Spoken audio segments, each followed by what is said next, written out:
Today I'm joined by a pretty extraordinary group of people. We have Louie Psihoyos. Apologies if I said it wrong. No, that's good. Louie is he's the Executive Director of the Ocean Preservation Society, and many of you would know him from The Cove. It's not bad winning an Academy Award for the first documentary film that you made, and 75 other awards that I know about globally. You started your career as a photojournalist for National Geographic straight out of college, and your latest film is Racing Extinction, which we'll talk a little bit more about today. I'm also joined by Susan Lambert, who's one of Australia's leading filmmakers. She's broadcast and distributed both nationally and internationally, and also presented her films across the world. She's been screened from London, Toronto, Cannes, Seattle, New York, Europe, and of course in Melbourne, which we're all excited about today. Her films include Making of Modern Australia, On Trial, an observation series, Recipe for Murder, and she's written and directed Dancing Down Under, which is broadcast on ABC3. And today we're also talking about her recent film, which is Tyke Elephant Outlaw, which is in the MIFF program tomorrow night as well. Tomorrow lunchtime. Tomorrow lunchtime? Okay, great. We're also joined today by Nick Batzias, who's the head of Madman Productions. He's had 14 years of acquisition, distribution and production experience. You've overseen more than 500 feature and documentary projects within those 14 years of acquisition, distribution and production. He was involved with Month of Sundays and, of course, was the producer of the fabulous recent Australian documentary and box office smash, which was That Sugar film, which unfortunately we won't see in the festival today, but is on DVD. So it's available at all good DVD stores. Yeah. Excellent. And finally, introducing George Gittoes. He's both a famous filmmaker and an artist. His most recent film is Snow Monkey, which is premiering at the Melbourne Film Festival. George has been making films since 1977, and his films include Miscreants of Torwood, Rampage in 2006, which was nominated for a Golden Hugo, and he's won numerous awards based on his work on conflict and war. It's quite an extraordinary panel, so thank you for joining us today. Thanks for having us.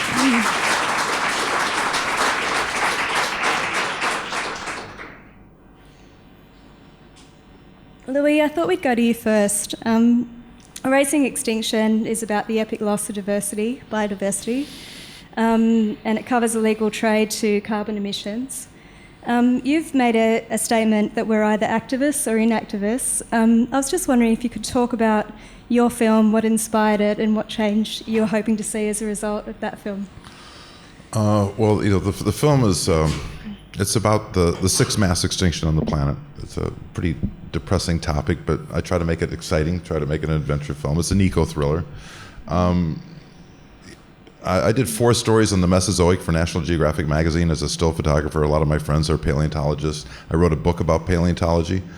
And my friends in paleontology say that when we look back at the Industrial Revolution, let's say from the year 2100, the end of the century, to back from the beginning, World War II will look like a footnote compared to what's going on right now with the lack of biodiversity, with the biodiversity that's dying off right now at the hands of mankind.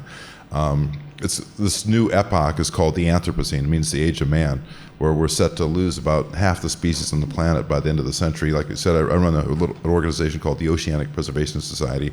All coral reefs, because of the burning of cheap fossil fuels, all coral reefs will be in a state of dissolve by 2050. The Great Barrier Reef will be a pretty good barrier reef pretty soon, and it'll be gone by the year 2100. When you lose the coral reefs, you lose about 25% of the species on the planet. So what I'm trying to do is make a film that not just makes people aware of it, but gives people within the body of the film and the action campaign afterwards a sense of hope that we can actually do some things to mitigate it. So it's the movie is only one part of the movement. That's what I keep on telling the crew, that it's the movement that's the important part.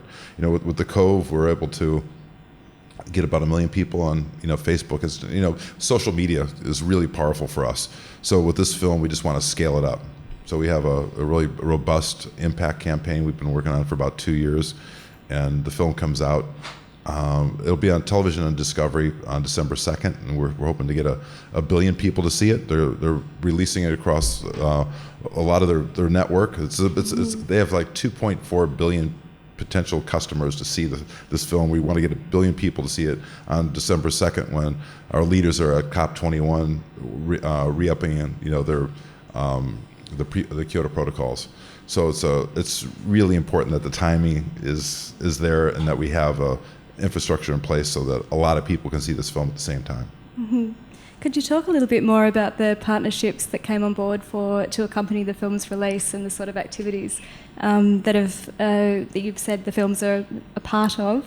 There's a lot of social media at the moment about the Empire State Building and the pictures that you've recently projected there. Can you talk about how that fits in with the broader? Yeah, on this last Saturday, we just the film is playing here tomorrow night, but to me, it's not done yet. We're going to be crashing this event that we just did on Saturday night. I don't even know what day it is for the week here, but this last Saturday, we just did these very large-scale projections on the Empire State Building. We projected images of about 160 endangered species. It was actually sort of a musical event. It was the singer-songwriter Sia wrote a song for us. I mean, she's not of my generation, but she's really popular with the current one. And she wrote a song with J. Ralph that we'll score to the end of the film. So it was pretty astounding. We had, this idea had been cooking in my head for about 4 years, and it took this long to get it accomplished. And we had, I'd say at least tens of millions of people seeing that on social media, if not hundreds of millions of people. Mm-hmm. The streets of New York were lined with people watching this. So the idea is that we want to get the world concerned about not just our species, but all these other species that are blinking out at the hands of man, and we're doing it. It seems to be it was a very, very effective campaign. So we'll crash that into the end of the film. When I get out of here, I've got one little tiny film festival. Then I'll go into the editing room and we'll put that into the film. One of the things that features in the film is the bravery of environmental activists, some of whom have quit their career to pursue their passion and interest for their causes. Is that something you're trying to mobilise as part of the film and the campaign, or? Yeah, I mean, there's a guy in our film, Sean Heinrichs, who quit a tech job. He was making a couple $100,000 a year, and he saw what was going on in the oceans. Where, like me, he loves the oceans and hates what's going on.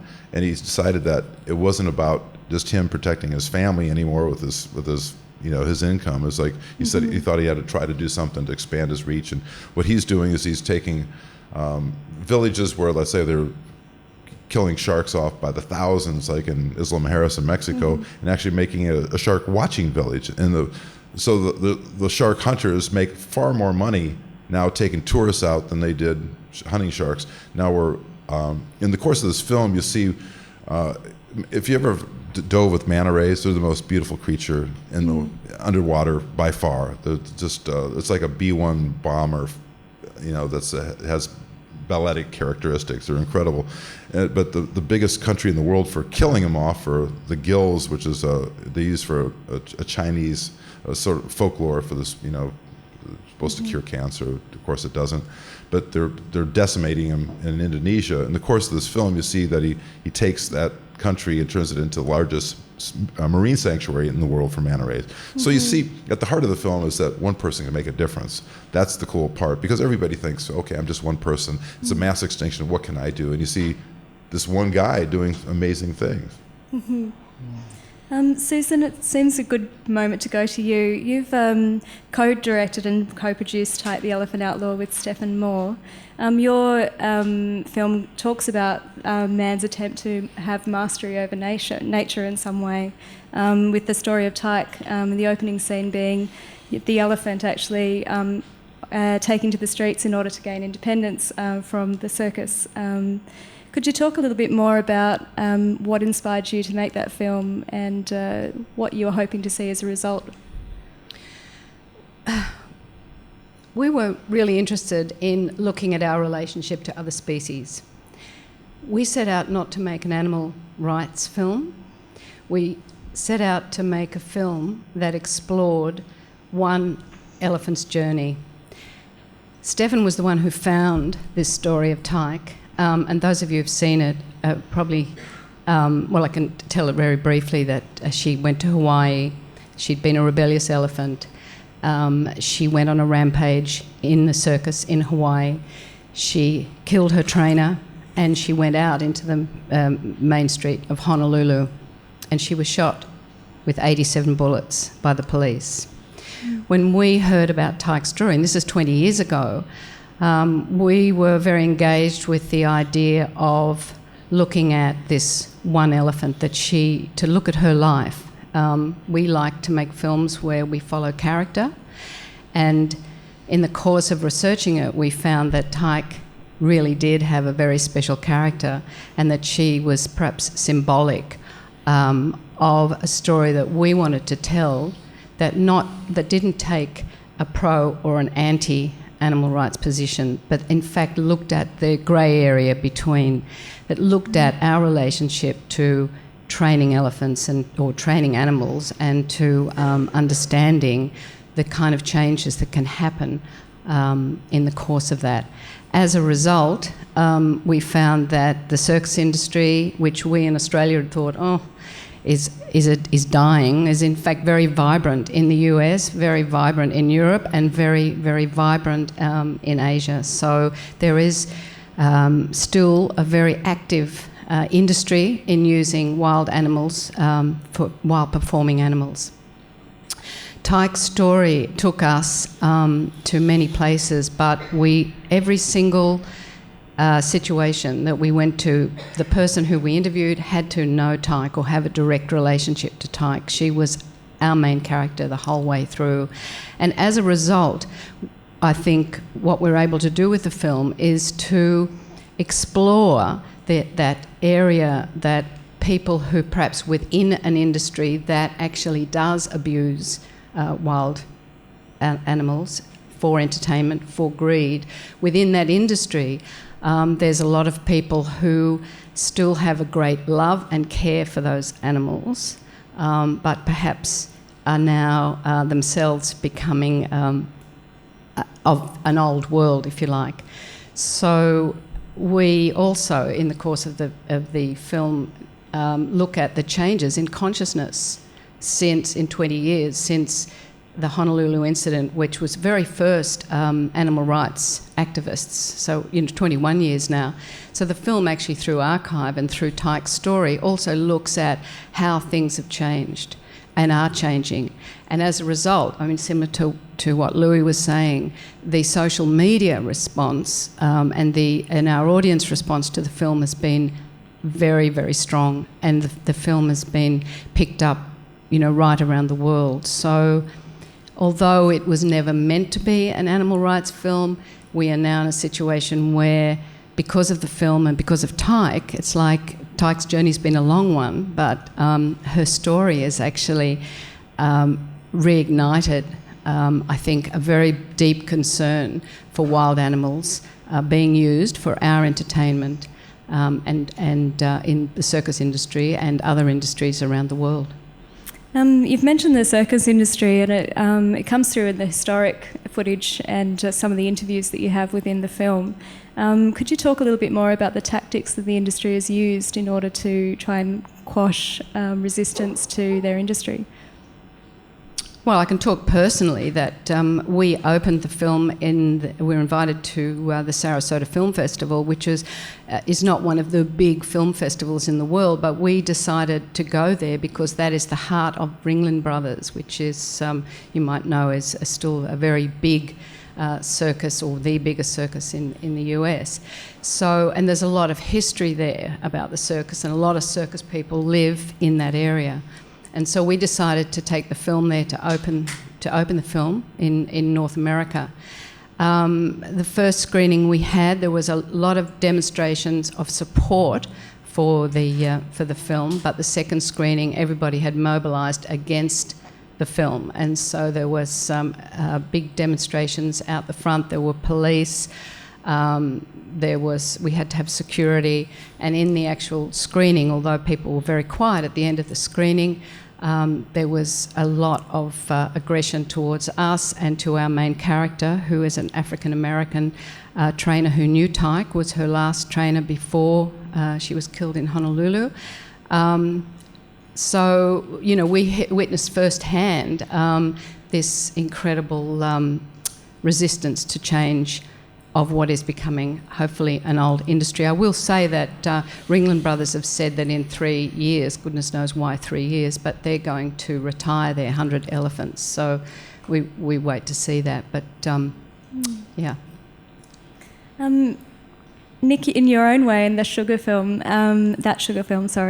you did take on industry, but you took it on in a way that didn't use tragedy, but rather humour. Could you talk a little bit more about your approach and why that tactic was useful? Look, I suppose we were talking to people about the issues around something that is very commonplace and used in every household around the country, around the world, in fact. And we didn't really need to go toe-to-toe with the industry. We wanted to talk to people about making more informed choices. But we were conscious that by preaching, that message just might hit a brick wall. So it was very much about engaging and entertaining along the way. Mm-hmm. Particularly too, because one of the things we really wanted to do was touch kids. That could sound awful out of context. But we really wanted to get through to kids and to school groups. And so the film had to be engaging. And we also wanted to use a lot of the tricks that have been used on us as consumers by big food over the last 30 or 40 years. So big bright colours, animated characters, big soundtrack, all those sorts of things to sort of try and turn the tables a little bit. And it really was about activating an audience, but activating them in a way that we thought would work in the context of the message. And why did you choose Damon, for example, to carry that message for you? Well, he chose me in a way. We were having a chat, we were working on a different film together, and I was having low-fat yogurt, muesli and a glass of orange juice for breakfast. And he sat down and he said, 22 teaspoons. I was like, he said, there's 22 teaspoons of sugar in that breakfast you're having right there. And this is a few years ago. And of course the conversation started. And, I've got a couple of young kids, and I know what goes in their lunch, or what used to go in their lunch boxes to go to school. And we thought we were very good parents. We'd never allowed them to have soft drink, but we'd certainly get them a freshly squeezed juice because that was okay. And the more I learned, the more I got kind of pissed off and angry. And, I think I'm an informed person, but I was kind of being duped. And so that was the starting point, really. And Damon had given up sugar a few years earlier. So he'd done quite a lot of research because he noticed immediately the impact on him. And of course, as we discussed it further and further, and to a degree inspired by what Morgan Spurlock did, but also because it was hard to manage test groups and these sorts of things, I said we came up with the idea that he would become our guinea pig, because having been off sugar for 3 or 4 years, he was kind of a greenfields way to experiment the impact of sugar again. And hence came the driving sort of, I suppose, journey for Damon in the film, which was to go back to consuming the average level of sugar consumption for the average Australian, which is about 40 teaspoons a day. Could you talk a little bit more about the role of partnerships as a person who did participate in the good pitch process, and how that helped to leverage and, take on some of the resistance of industry to the message that you had? Absolutely. Well, we always had ambition for the film, as I said, with schools, and we had advocacy ambitions, and we had all those sorts of things. But I suppose in being involved in Good Pitch, we were allowed to build a coalition around the film from the get-go. The film was finished, but we were really just getting towards release and, I suppose, the strategy of taking it to market. And to be able to get involved with people who've been working in the space for a number of years and had done a great deal of work around advocacy and around policy and so forth was extraordinary. And so we had people like the Obesity Coalition, we had Diabetes Australia, we had Bupa, YMCA, all organisations that had been working in one way or another in the space. And it was a great way, one, to mobilise the networks they had in terms of the initial messaging about the film's arrival, but two, to learn from them, I suppose, where they'd had issues in terms of approaches to food, the big food corporations, to policymakers, etc. we could learn from the things they'd tried and hadn't worked as well as those things that had. So it was a fantastic way to approach it, as well as the support we then garnered, which allowed us to, create a schools kit that has, a myriad of bells and whistles, as opposed to just being a downloadable PDF for a teacher to use in the classroom. And I suppose, I was talking to someone about this, I suppose in the 6 months since release, we've achieved in terms of that reach around schools, around raising money for certain communities, around advocacy, that we sort of was year 2 or 3 in what our original plans were. So that coalition, those partnerships have been incredibly powerful to spreading the message. Mm-hmm. Before I go to George, Louie, do you have any comments on the kind of partnerships and what they actually specifically brought to strengthen your project? Oh boy, well, we're working with Paul Allen's group, co-founder of Microsoft. He has a production company called Vulcan Productions. So they've been helping us with the campaign, discovery, they're huge. Boy, I mean, the music's really important. Every social movement needs a good soundtrack, so we've been working with great musicians. What other partnerships are you talking about? Yeah, well, you started with the Cove as well, and as Susan's talked about it before, about how you can create a social media explosion with these sorts of films, but it's actually translating those that social media commentary into action, and how those partnerships can help to articulate what that action could look like and what a different world could look like as a result of being part of what that they're trying to achieve. Yeah, I mean, social media is really important for us, so we can create that constituency that we need so the leaders do the right thing. Mm-hmm. The reason we're doing it, we're coming out on December 2nd, is because the leaders of the United Nations are meeting on December 2nd, or actually before that, but that'll be like the very beginning of their meeting, so that we just want to get outside pressure to create that inside pressure for change. Right, that's great. George, you, I saw Snow Monkey actually last night, and I have seen your previous film Rampage, which I also loved. And you just have an incredible eye for compelling and quite fierce characters who are surviving in quite difficult contexts. I love the idea of documentary as being able to explore the truth of ourselves, and I feel like yours really get to the heart of that. Mm-hmm. I just wanted you to talk a little bit more about how you came across your characters like Steele, and what you're actually trying to achieve through your documentary, and what you want us to do with that world.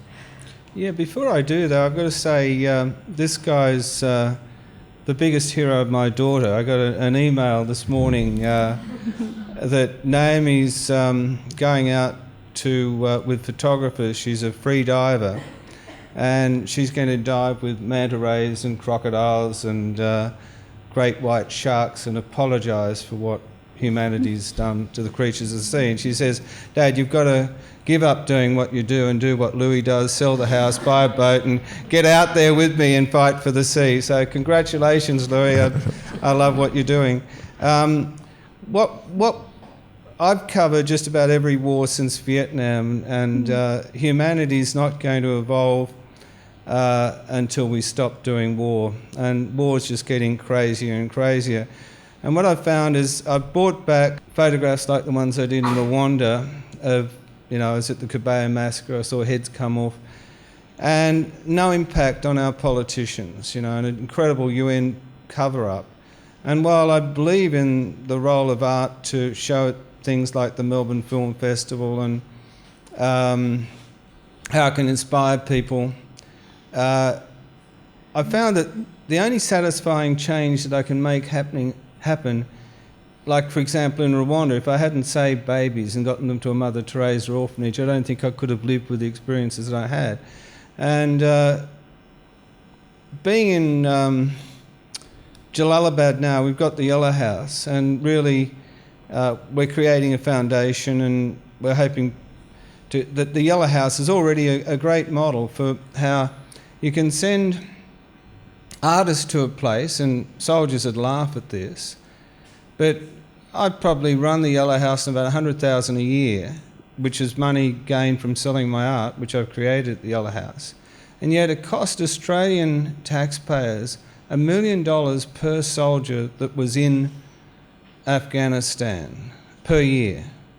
$1 million, even if a guy was a cook or someone who tied your shoelaces, it cost $1 million a year to have them there.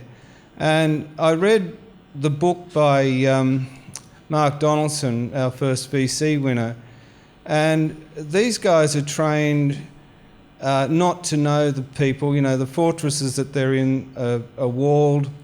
They don't really go outside. And when they go outside, they're really just spotters for American aircraft. They put a laser dot on a house which has got to receive a missile worth a few $1 million. And at the end of the book, Mark Donaldson said, our great VC winner, people in previous wars wanted to shake the hand of the Koreans, the Germans or Japanese, but Afghans are such scum, I would never want to shake their hand. I wouldn't want to have anything to do with them. We gave this guy a VC.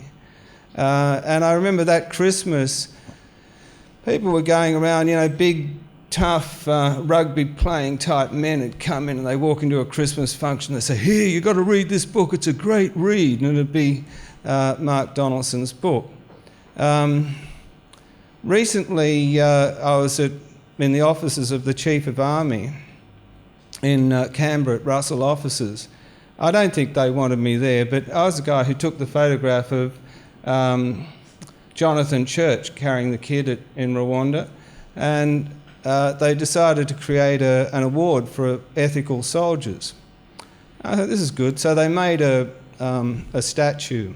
It looks like it's made out of bronze, but it's actually made out of foam. And one of the poor soldiers who received it dropped it and broke it. And I said, quick, hide it before the brass can see it. But anyway, one of the senior officers got up and he said, of course, Jonathan Church, who's dead, who's the guy in the photograph, very, very brave, wonderful soldier, helped save babies with me. If he was here now, he would have killed people in these new conflicts. Like back in those days when Australia was doing peacekeeping, we were just pussies, But now we're out there, we're killing people, And if you read Paul McGo's story in the Herald, recently he did a survey about Tarankau and that province. And although we lost lives there and we killed a lot of poor Afghans, it's gone into total corruption. The hospital, they've even stolen the blankets. The doctors have left. There's no functioning schools. So the Taliban have been invited back. So all those lives were lost. All those millions of dollars were spent. And yet in the same period that the Australian Army was in Tarankau, we've been running the Yellow House. We're loved by the local Taliban.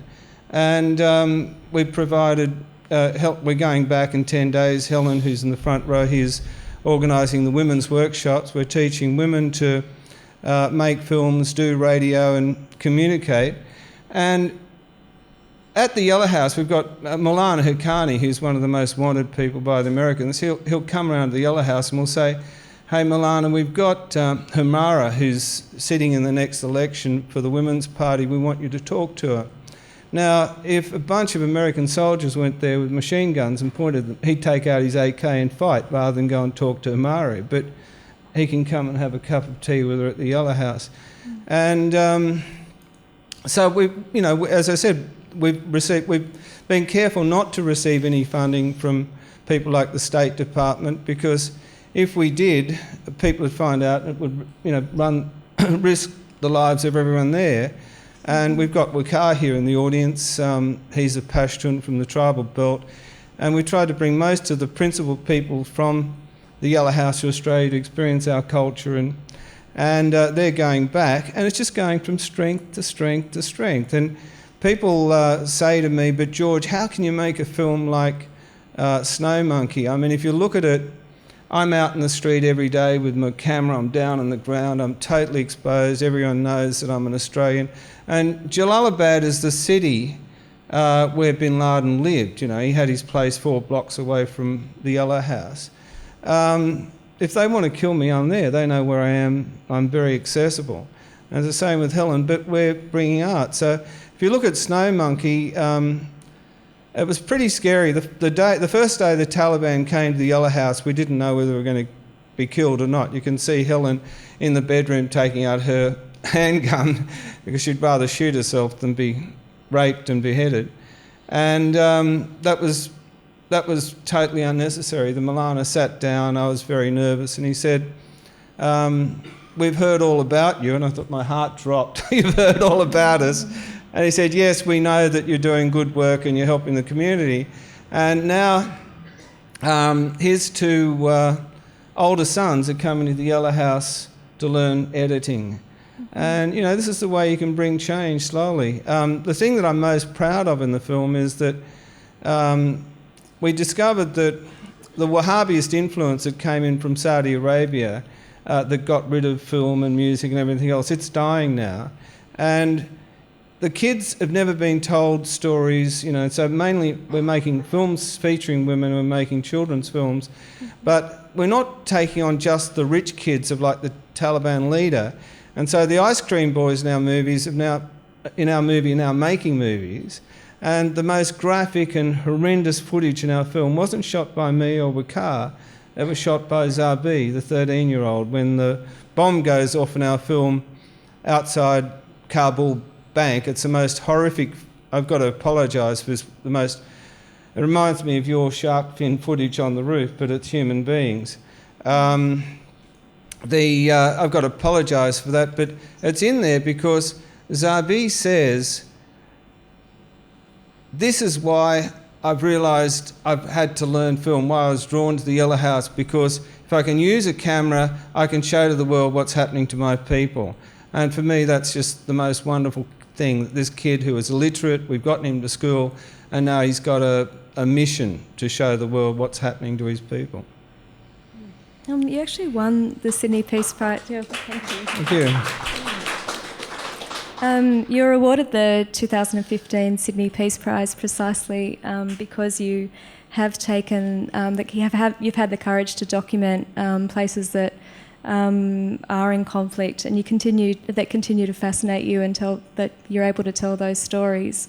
Can you tell us a little bit more about the characters you encountered, like Steele, and what you see are his prospects as a result of his engagement with your film? Well, the thing that you learn the most as a war journalist, filmmaker, photographer, I remember being in the Cabello massacre, and the officer who'd given the order to kill people told me that if I even thought of taking a photograph, he'd kill me. And I took a few thousand photographs.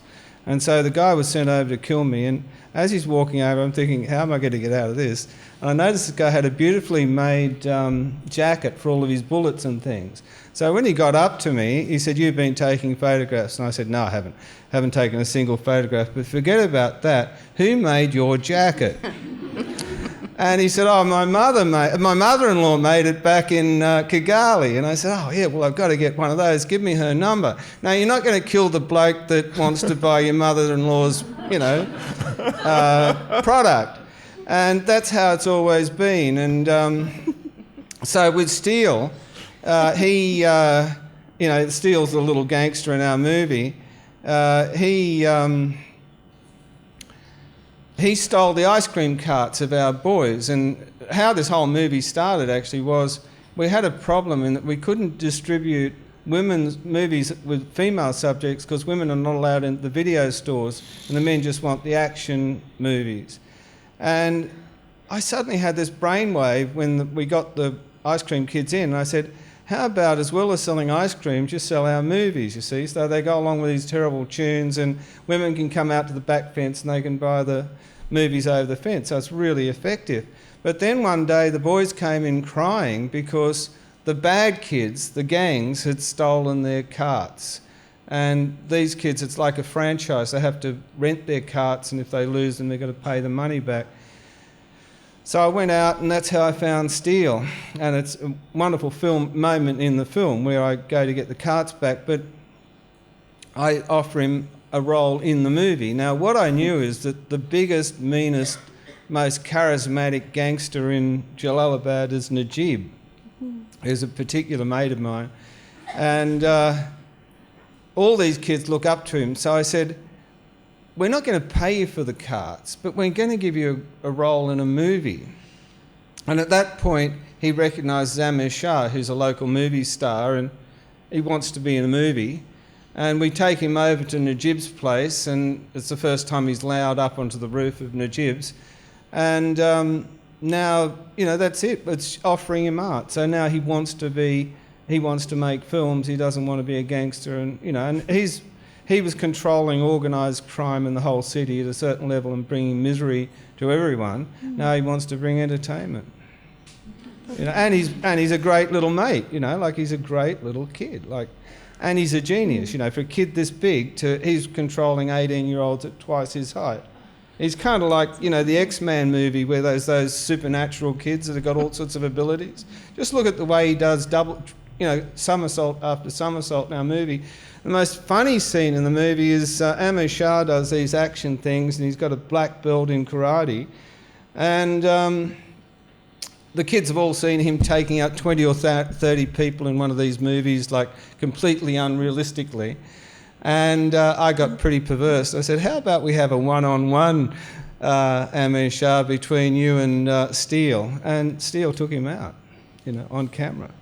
And he just got phenomenal ability. He didn't seriously hurt Amir Shah, except for his ego was slightly crushed. But, so by converting him, now that kid for certain would have, if we hadn't worked with him, his genius would have gone into becoming, one of these gangs that affiliate with the Taliban and do kidnappings and all that kind of thing. It was impressive to change that. It actually is a good question that cuts across all of your films, and that's the social impact on the characters themselves, in which you've been able to explore in the case of Steele. With the remainder of your films, you've all got characters whose lives, Susan, you just mentioned, the trainer's life has been affected as a result of the film coming out. Is that something you factor in as you release the film and build the campaign around the film? Yeah, I think you always do. One of the things about when we, invited people to be part of our film is that we made it really clear that we were curious about our relationship, their relationship in this case, to Tyke, that we weren't there to make a judgment. And so people on the whole, and very courageously, opened up about their particular relationship with Tyke and about their story. Now, Tyrone Taylor, who's an African-American, was the first African-American trainer to work with elephants and wildcats. And he is a fantastic character in the film because he's quite ambivalent, really. He still loves the circus. He loved Tyke. He'd probably go back there training if he could. I mean, he's sort of beyond that now. But when we finished the film, we showed everybody, and we invited Tyrone to come and be on stage with us at question and answers at various festivals. And I think on the whole that was a difficult thing for him, but also a very affirming thing, even though he was attacked and racially attacked as well. Some people said, oh, you're not a trainer, you're a handler, that. But on the other hand, he stood proud and said, I was in this film because I had a relationship with Tyke.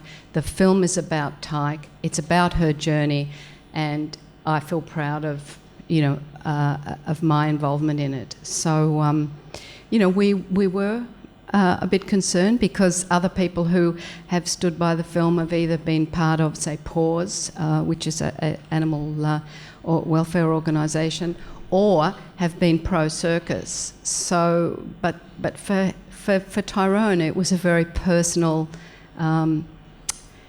relationship, and it was fantastic to see him stand up and represent the film with us and take questions, difficult questions, about his involvement.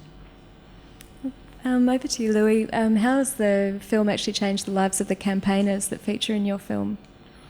Oh, hopefully it makes their lives a lot easier. We try to just amplify their message. Like Sean Heinrichs, who's the guy that's been saving, sharks and mantas. We're doing a campaign for them right now where we're raising funds to convert. These are the village in Indonesia where they've been killing more mantas than any place on the planet. There's no hotels in town, so we're raising money to turn some of the fishermen's houses into bed and breakfasts. And what's interesting is the hunters themselves had never been underwater before. So he bought them masks, and this is since the film come out. He's taken them there. He's teaching them how to basically guide. So, but they'd never seen like whale sharks and mantas underwater before. And he just told me the story when he got back about 3 weeks ago from his most recent trip, and 4 boats from this local village of Lamacara went out they're watching a baby whale shark underwater, and another boat from another village was standing by and watching, and they harpooned it. And it was the first time they ever saw this, an animal they kill underwater going through this. And then what that actually did is it galvanized all the fishermen. The Lamacara, the leader of the village got all the fishermen together, and they decided right there then and there to, okay, if we're going to do this, everybody has to be on board. We can't be, having some of the villagers killing them, and the other ones trying to protect them. So that really horrible event galvanized the village. So that'll hopefully make his life a lot easier. When we did the Cove, nobody knew. Well, I don't say nobody, but there was Rick O'Berry was not very much of a household name now. I mean, he used to say that the hardest part of his job was to go out and tell people what the problems were with captivity, because you go to the circus and you see everybody's happy. They don't know about the bull hooks. They don't know the life behind it. The same thing with dolphin hunting. They don't know how the dolphins got there. They don't know anything about these. But this guy, because he was a trainer, Rick O'Berry, has a very intimate view. So it's a much different view. I try to everybody in our film to me is a bit of a hero. If the structure of the film is sort of set up where it's like the Avengers but real. And so everybody there has a special skill of one sort or another. So everybody, because they have the film now as a platform, they have they become fairly notorious. I mean, they can get things done that you weren't able to do before. Financing is a little bit easier. Getting the work done is just much simpler. Nick, something that campaigners have said to me about what's happened or changed in the environment since you made that sugar film is that they've been, instead of lobbying from the outside, like the crazies on the margins talking about the sugar problem, they're actually being able to talk from the centre of the conversation about sugar. How's it been in terms of Damon's life? He's gone from an actor to now an activist. Oh, look, it's funny thinking about the change. I mean, Damon in the 60 days he was on 40 teaspoons a day, he changed dramatically, physically and emotionally, which was great as producer of a film that wanted to see that impact.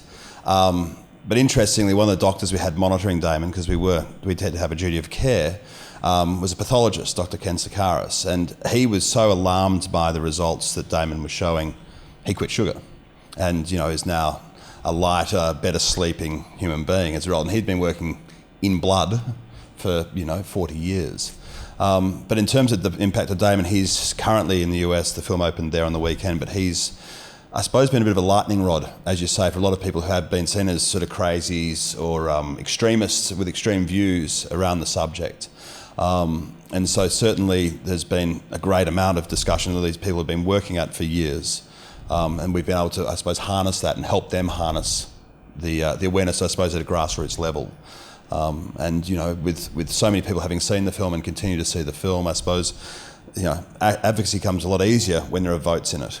And so I think these people who might have been in Canberra for a long time trying to get a message across and now have the film and I suppose the appetite for the film to demonstrate that there is something beyond just a bit of a policy change. There's a real movement.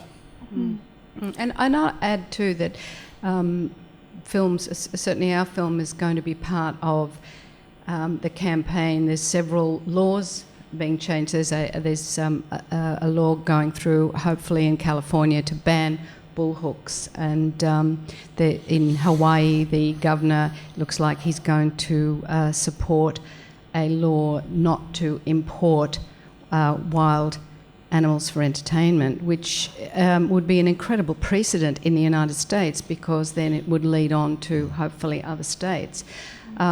So we're seeing this quite a lot, that the film can be used in closed screenings with governors and with lawyers to actually change laws that will have a very significant relationship to our particular issue and others, obviously.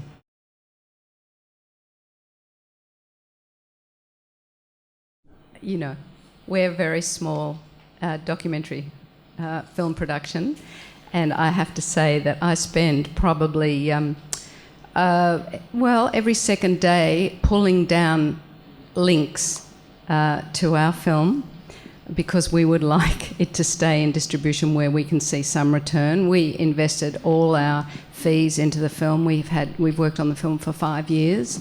We've had no return. We would like to have control over the distribution of it. So I'd like to say great, but to be honest, also I have noticed that a lot of those links that I'm pulling down, they are there to trick you all. That it says, you know, link to the full feature of Tyke Elephant Outlaw. I think if you followed it and you gave your credit card details, you'd never see the film. I don't believe the film's actually up there. So, to be really honest, from our perspective, we'd be against pirating of our particular film, but other people may disagree. What's the question? Are you pro or for private piracy, or the impact of piracy on your film? Oh boy, I mean, we have the same issue. I mean, I run a nonprofit organization, and that used to horrify me, because I'm fighting to pay salaries and keep people on staff, and people are pirating it. But then, I don't know. I mean, if I can pay the bills, I'm happy for people to download it. But the problem is, we had the biggest deal to come out of Sundance in over 5 years, but we still made 40 cents on the dollar. I've got $500,000 into this film that I'd like to get some of that back.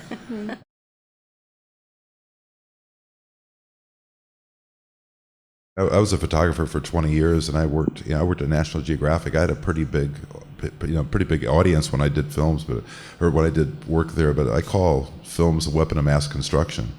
You drop a bomb, you kill people. You make a film, you create allies. It's like, to me, it's the most powerful medium that there is, bar none.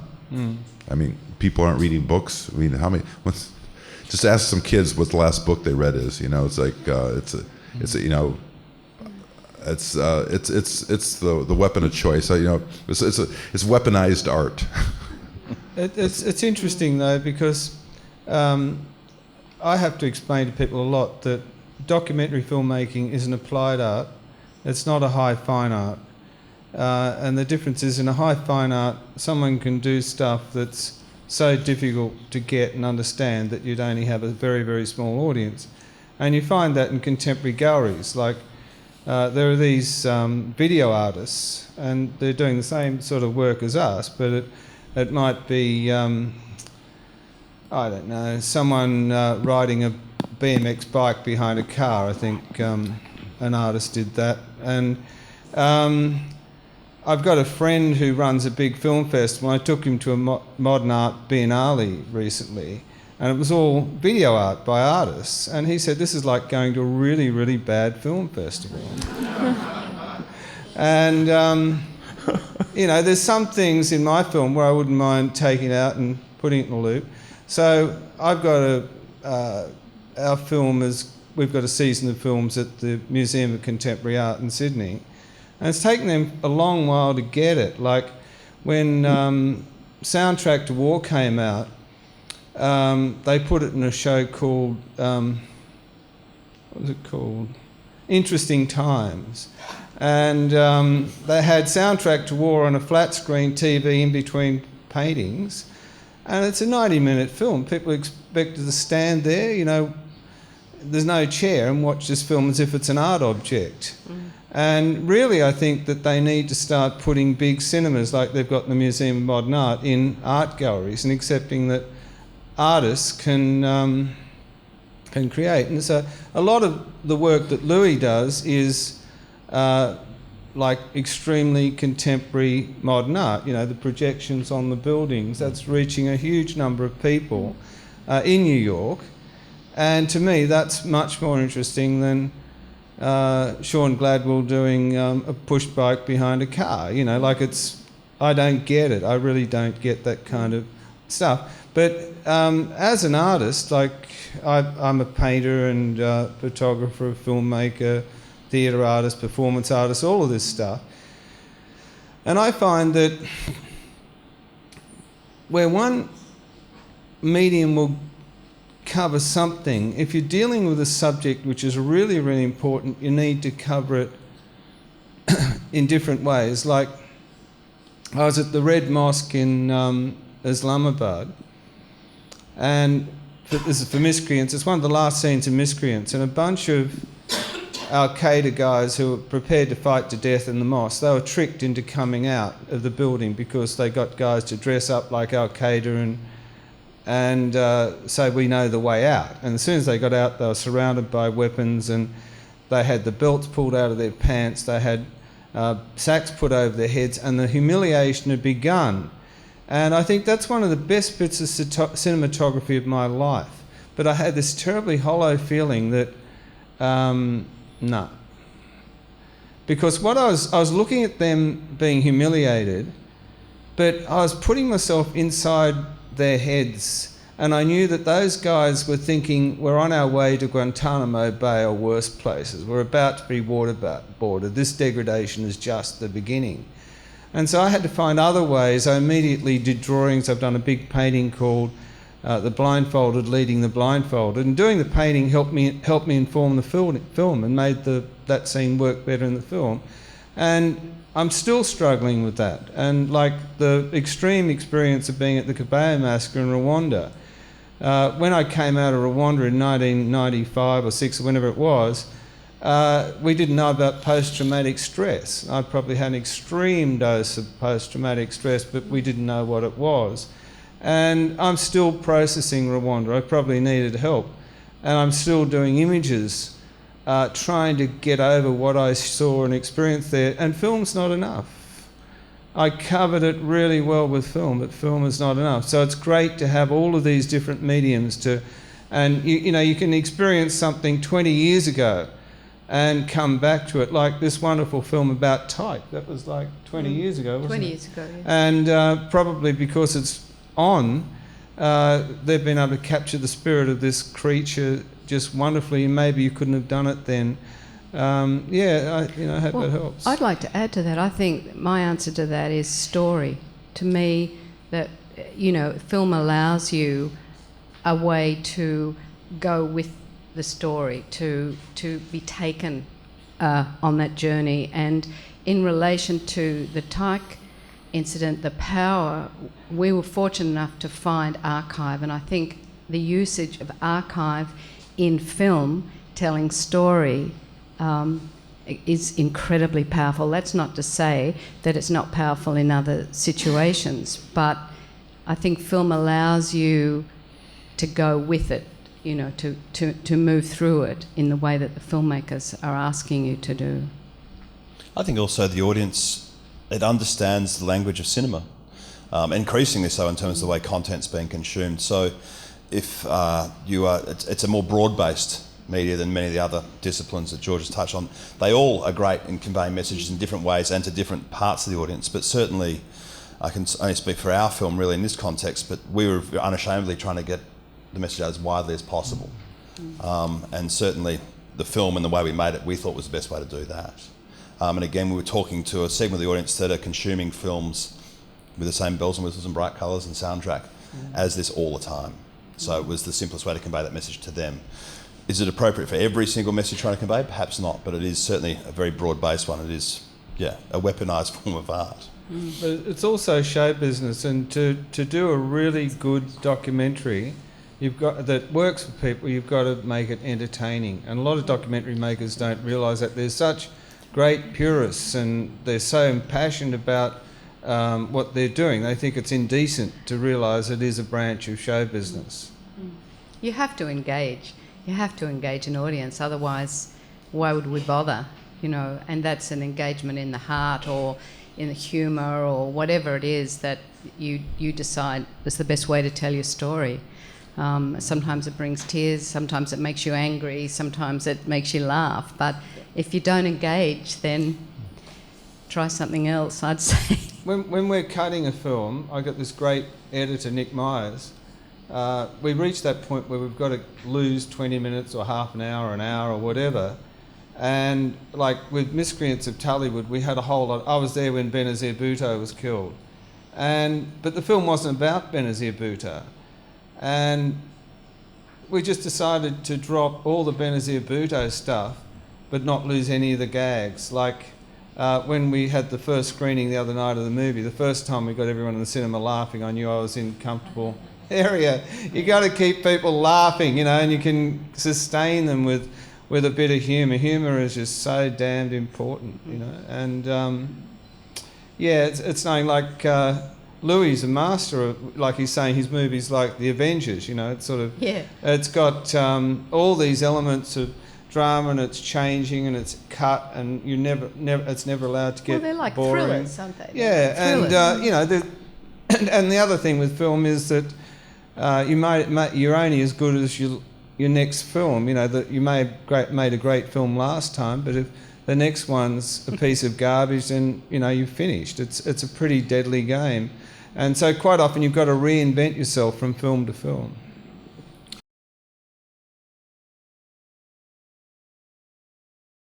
I think there's a conspiracy, and it's run by the CIA or something, or maybe they're not that bright, but every university in the world, and that's a great question. We were shut down when we tried to show Love City at Columbia University. There are these now departments that look at some old movie about an Eskimo, and some filmmaker hasn't wanted to sit around in the freezing conditions for hours and wait for the Eskimo to actually catch the fish. He's dived under and put a fish on the line, and the Eskimos pulled it up, you know, so they could shoot the thing in 15 minutes. And that scene is incredibly unethical. It's untruthful.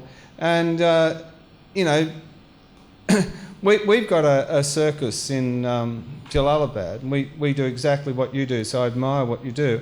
We discovered that with our movies, we're only reaching the people in the urban environment of Jalalabad. So we got a circus and we take it out, and we're creating this larger and larger audience for kids who've never seen it before. Now, these kids haven't got shirts, you know, they've just got one set of clothes. They don't get they get proper nutrition, nothing. It's the poverty beyond belief. And while we're there, actually, what enables it, I usually go out a few days before to get permission from the Maliks, and I find half a dozen kids that have got crushed hands and splinters in their eyes and things, and we take them back to a hospital and then return them to the village, and the village love us because they know we've helped fix these kids up, and that creates the entree to do the film. But yeah, I think it's great, and just forget about these weird people. So the classic questions we get is, are we putting anyone's lives at risk? And this kind of stuff, you know, and it's like there must be a lot of coffee table people who would love to change the world, but they watch movies like mine and they see all the bad things that we're doing that's not politically correct, and that justifies them to do nothing. And I think inaction, doing nothing, not even trying to do anything, but by finding all these philosophical reasons not to do something, is a greater crime than maybe doing something wrong. But honestly, in all the time that I've been making films, and we're going back 40 years, and I can say this before God, I can't think of a single instance where any of our activities have harmed anyone. It consistently helped people in great ways, you know. So please just forget those people, you know, just forget them, you know. Just. Louie, you have a transformative moment that you capture in the film where you bring a cinema in to the village in Indonesia and show them manta rays on the screen. How did that, I guess, to the question before, how did that actually help to affect change? Well, it got the idea is you get the village on the same page at the same point. You know, this is it's a part of our film where we take a film to this village and we show them mantas underwater. We demonstrate to them that this is another village that was doing the same thing but with sharks, not mantas, in Mexico. And instead of making $500 on a dead shark, they're making each animal is worth over the course of its lifetime about $1 million, spread out between the fishermen. So you show them the economic advantage, and you show the kids, who are going to be the future guides, what's going on underwater. They're amazed because they only see these animals when they're dragged back on the beach and cut up. But you see them underwater, you see their eyes lit up on film. It's extraordinary. And then all of a sudden, like their fathers who are doing the killing, it's like, oh my God, you're killing this animal. And then at the same time, the adults are getting, okay, maybe there's a different model here. And the idea is that practice is dying anyway because there's less and less animals. It's not sustainable, and they know it. So they need help on trying to figure out what the way forward is. And this is just one way forward that we're helping this particular village figure out is to turn it into a tourism operation instead of a killing operation. Mm-hmm. But back to the question too. Sorry, just in terms of how can you ignore all those people doubting? Yeah, making a film is a long time investment of time, let alone the finances and so forth. So you're going to have interrogated the idea a fair bit yourself in the first place. You might have also asked people you trust to interrogate the idea. So certainly by the time you start getting naysayers, and be they funding bodies, be they investors, be they distributors, be they whomever, you're fairly set in your path, I would think. Because you are going to get doubters, whether it's a documentary with social impact, whether it's a narrative feature, whatever it is, you're always going to get asked why you're making it, who you're making it for. So it's important to be clear on that stuff. There was the Cove was the first film I made, and I was excited to go out and start making films because I started the Oceanic Preservation Society. My son was playing on the beach with this kid whose father was a famous filmmaker, and I said, Mr. Spielberg, what advice do you have for a first-time filmmaker? And he said, never make a movie involving boats or animals. And when I made The Cove, it was the most award-winning documentary in history. Then when I was doing this film about 2 years ago, I was at Mountain Film in Telluride, and I ran into Barry Sonnenfeld, who does like Men in Black, his movies make a lot of money. He says, oh, you did The Cove. He says, don't even bother to make a second movie because they always suck. That's the movie that you'll see tomorrow night.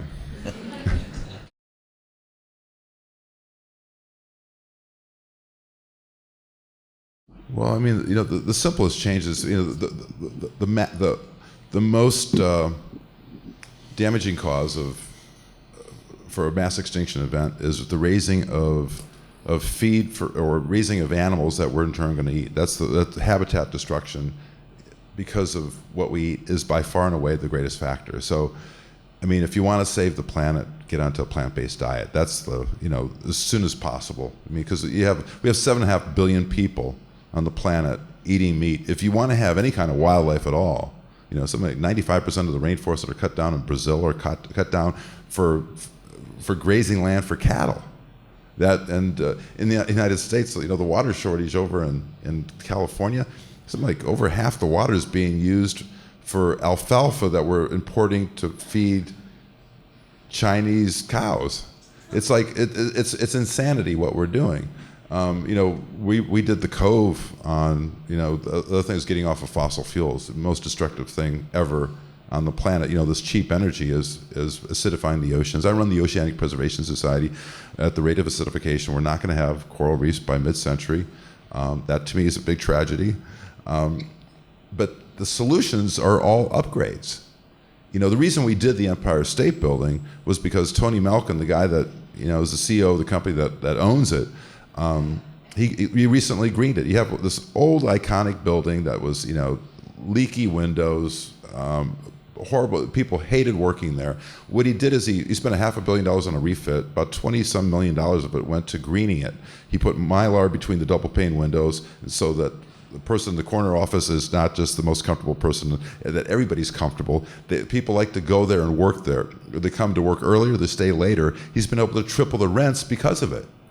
So it's a good story, putting the green in green. At my own organization, I just sold my house where we did the business for a number of years, but I put up 120 solar panels. we got 140% of the energy off the roof, which means that in the darkest month of the year, December, up in the Northern Hemisphere, I was getting checks from the electric company. I'd been driving a 12-year-old electric car. It doesn't, there's one moving part in the engine, the rotor. Never been into service ever. Just the only time we go to a gas station is to fill it up with air for the tires or windshield wiper fluid. The license plate, because I charge it up with photons, from the sun. The license plate says VUS. It stands for vehicle using sun. It's the opposite of an SUV. I mean, all the solutions are upgrades. So that's the cool thing. Get off of meat, you're a lot healthier. It's good. It's good. The average person eats about 10,000 animals in their lifetime. So it's really bad for the animals to be eating them. It's bad for your health, and it's bad for the environment. So the solutions, like I said, they're all healthier. They're all better. That's the great news.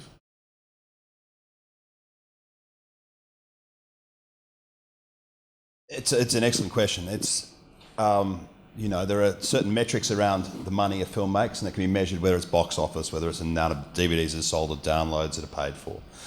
But I think everyone who's made on this stage has made a film. Of course, we want to be able to pay back our investors and make another film, but there's with a greater desire to reach and to make a change in some aspect. I suppose the tricky thing, of course, is that measurement might have to happen over time. I mean, in the case of Racing Extinction, maybe it's something that happens in December. I don't know. With our film, I think we almost need a generational change to see if there's a real shift in diets and the way that then impacts upon demand, which then impacts on the way corporate food makes processed food. Sometimes it can be more immediate, but no, I don't think anyone has come up with a metric to measure that impact, and I think it probably varies from issue to issue as well. But it absolutely is part of the conversation we're constantly having with the people invested, not so much in the film in terms of having it made, but the partners that came on board through Good Pitch and around the social impact and the outreach. We've just presented a report to them that doesn't talk to the box office, doesn't talk to the amount of DVDs sold. It talks to the amount of schools that have taken on the schools kit, the amount of people who've downloaded the app so they can now measure how much sugar is in the stuff they're eating. It talks to the amount of people who've visited the website and downloaded things. All the things, what we're doing in the amateur community that features in the film. So we're reporting back on those things to those investors who came on board to create the social impact rather than box office. But it's not empirical. There are some numbers about it, but I suppose in terms of the long-term or medium-term impact, that's hopefully a report we can make with some efficacy in 2 to 3 to 4 to 5 years. Do any other panellists have a... Yeah, I mean, I don't know. Jeez. I look at every person we convert to, vegetarian or vegan. There's 10,000 animals. That's huge. We've been working with governments. Trying to. We just had a law enacted in Texas. We're trying to take all the coastal states and ban shark finning, which we've been able to do in 3 states so far. Really important that we have laws passed.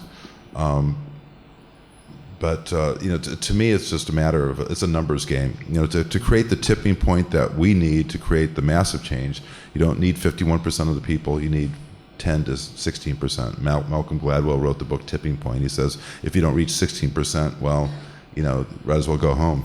So that's why we need. When we made our decision to go with Discovery, it was number one, they were paying the most amount of money, but number two was that they have the biggest outreach by far, and so we felt we could get that tipping point quicker. Mm-hmm. Yeah, we just try to show that the military, I'm sure that the amount of money that's spent on the military, and it's as big a risk as what we're doing to the environment with the. Look, today's the 70th anniversary of Hiroshima. How crazy are human beings to be proliferating nuclear weapons? I'd love to get out in Naomi's boat and try and save the sea, but I think my war is with war, with the military, and our solution is to have a very good working model. So I'm kind of not counting on the film.